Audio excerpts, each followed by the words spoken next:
Welcome to my Lake Nona Wave Hotel room tour. Here we have the very colorful and vibrant hallway.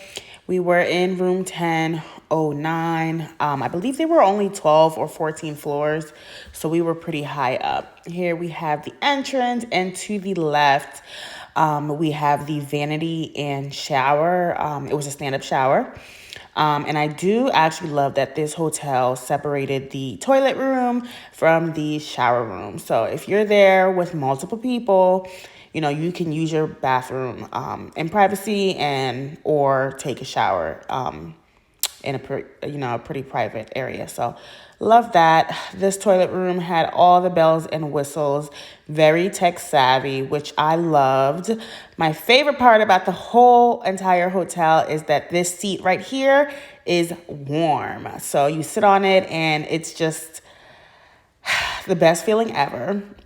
This toilet has a whole bunch of buttons to operate the bidet. Definitely a great experience. So here we have the 2-bedroom suite.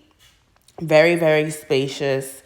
To the left here, you're going to see the coffee station with the refrigerator down below. And they gave us, I think, complimentary water and some soda.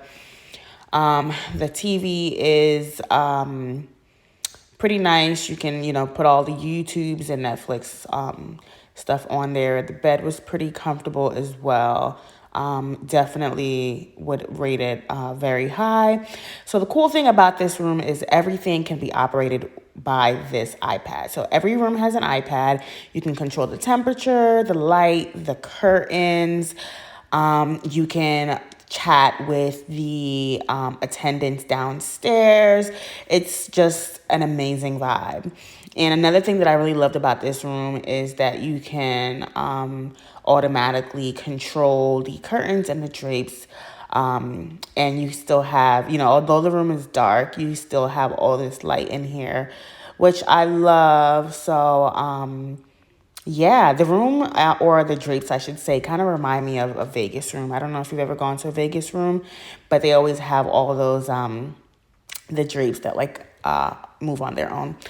Anywho's, yeah, thank you guys so much for watching. I hope you loved my mini room tour for Lake Nona Wave Hotel in Orlando, Florida. Have a great day.